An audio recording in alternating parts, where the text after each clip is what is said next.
Hey everyone, Kane here, and in this video, one of the viewers asked me to do a video on the Drake equipment. And he also said he's in his first Drake, so he's expecting to get a set from the first Drake. Now, unfortunately, I'm gonna be the party pooper for that person because the first Drake that you have, you're not gonna get free call for any of these prizes as showcased here. The reason for that, the first Drake, like 5-6 months in your round, is just like a new map, like a forced merge. Means you don't get any of these things whatsoever. So the only time you're gonna get this is when those 14 realms after a forced merge return to Nor. Then you have this feature or icon unlocked here, which you have a choice to go to site, to go to Drake, or stay in Nor. And after you go to conquer site or conquer Drake, you're gonna get these prizes. So unfortunately, probably I'm gonna make that one viewer pretty sad or pretty mad about it, but essentially it happens. So he asked me which of the Drake sets first should he choose.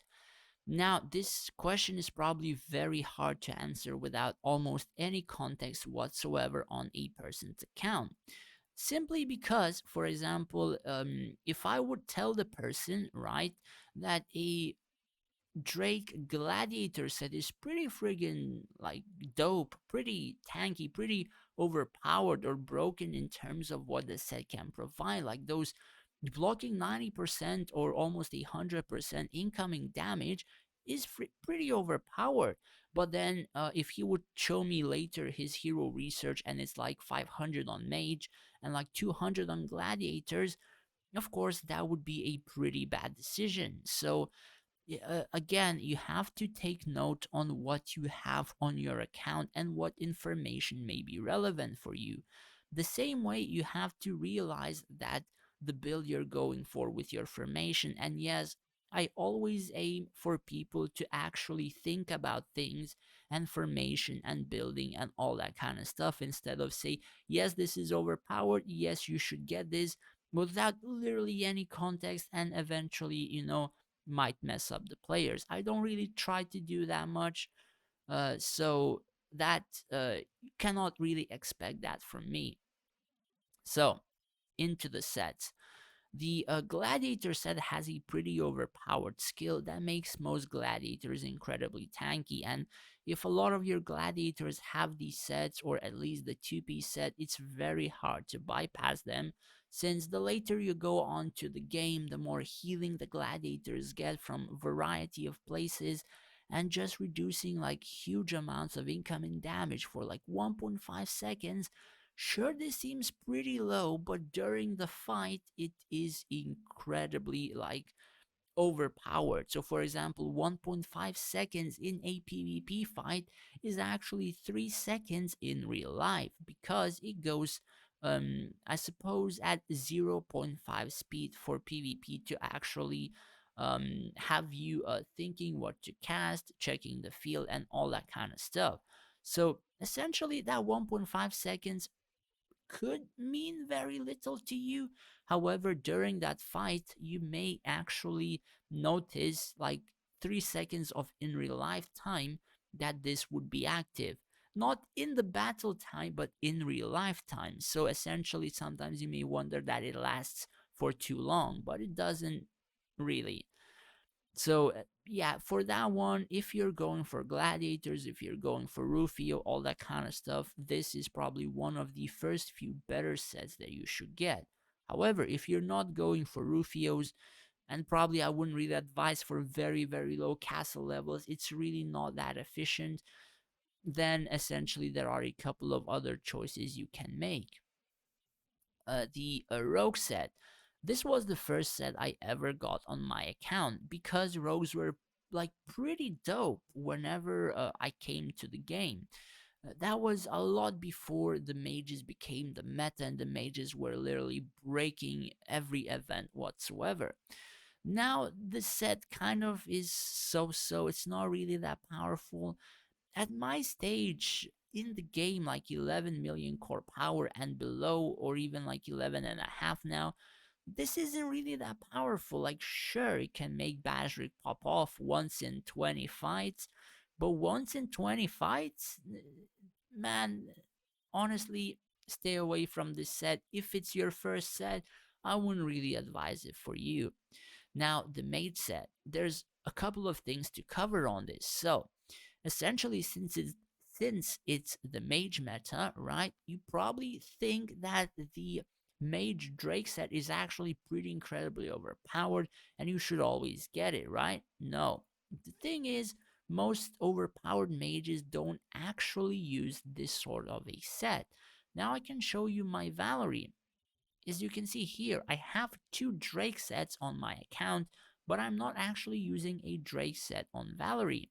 The reason for that is I don't really need it. Like, the Drake set doesn't add as much damage as the staff and the pistol would in terms of clearing frontline and all those kinds of things. So do keep that in mind. There is a better equipment selection for Valerie. However, for Avril, it's a different thing. I suppose you can use another build like similar to Valerie, but ice based. However, a Drake set is also, I suppose, quite fine since she can stun some stuff as well in terms of that ability and also do a decent amount of damage. All skills +1, beautiful. Even the ultimate, kind of reducing her cooldowns and might even reduce some random, awkward waiting for a skill.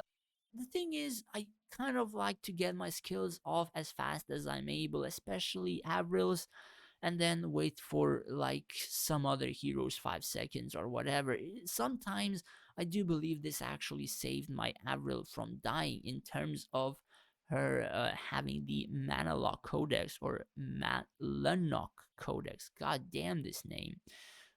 In terms of invulnerability when she's casting a blizzard, right? The earlier it came, the earlier she casts, and then it becomes quite, adding to her survivability. However, the other mage that is using this set is Arion for the sake of uh, buffing abilities, debuffing abilities, etc. The enemies taking more damage from your mages, your army, and whatever, even reducing their stats for quite a bit. Now, there is another thing in terms of mages like Avril and Valerie that you should notice is that they don't have potential. Now, do keep in mind every potential that you have. If you upgrade the skill even by one level, the ability or the orange ability also upgrades in some of its effect.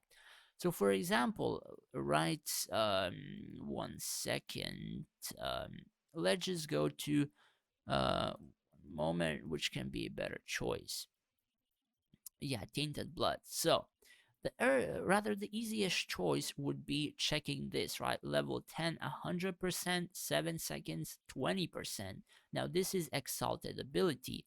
So if I would remove this staff from my Arion and then we check this ability, this is 80%, 6 seconds. Now, this is just the basic skill. This one is the Exalted Awakening.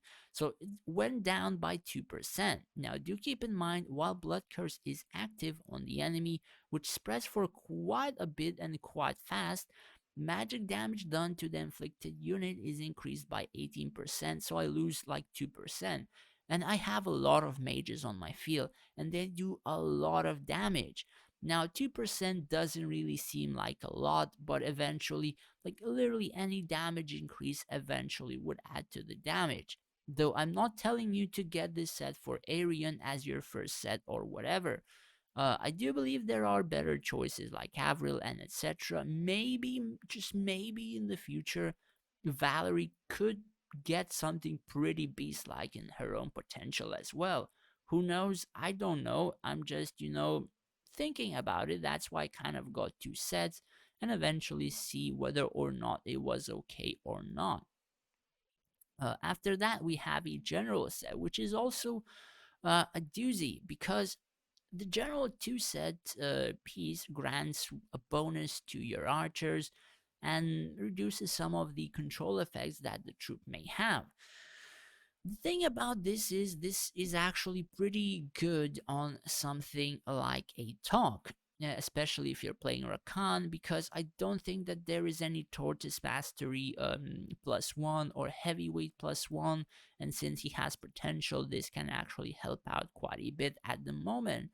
Same for Avalon, upgrading the Archer Mastery, Warhorn, and other skills. However, you do have equipment +1s for them, so I'm not sure how useful this can be for Avalon, but if you're playing Rakan, this is also one of the go-to, I suppose, Drake equipment boxes, because if you buff the Tortoise health in terms of Tortoise Mastery, your field becomes more tankier because the turtle will provide regeneration. Now, regeneration can proc or heal more or regenerate more from the health that the turtle has. So the more HP turtle has, the better it becomes. The tankier your field is, the more survival you're gaining.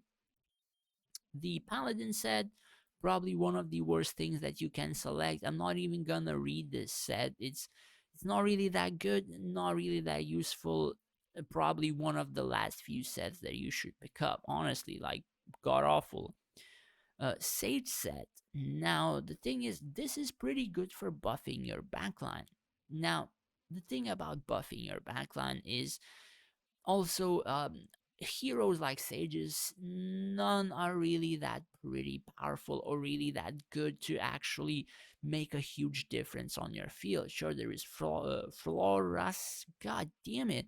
Sure, there is, I suppose, Yip and stuff like that, but they don't really get incredibly broken or overpowered just by this set. Personally, I don't think that this is incredibly powerful as your first set.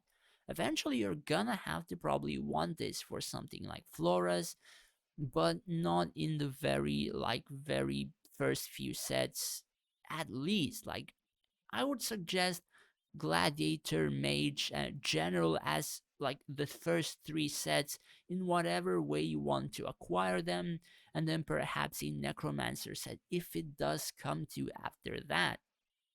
And then you can think, of course, either duplicate sets of any of those or then get something like a Sage set. The thing about the Necromancer set is currently you cannot pick it from those Lucky Wheel boxes. However, the skill that it can grant for something like Tisafin or 2-piece set that can grant Tisafin is pretty much overpowered. So after Tisafin summons 5 of her dragons, basically this skill will grant her a total of 75% bonus magic damage. Bonus magic damage! Like, she's gonna start pew-pewing anything in front of her in terms of single target DPS, or even some AoEs in terms of her skills or artifacts that you may put on her. Now, the third piece set is also like an icing on the cake. At the same time, back to the 2-piece set, whenever she summons a creature or something is resurrected, whenever the hero attacks, the target's magic resistance is reduced by 40%. So this can actually be pretty incredible or overpowered in terms of attacking a dragon, a hero, a tree of Sylvani. Anyways, that's pretty much it for the video. I suppose that was just my opinions. And honestly, again, I probably added more question marks than answers for the person in question. Anyways, if you found this video helpful or useful, do hit that subscribe button. It would help me out a lot. Thanks for watching, guys. Take care and stay safe out there.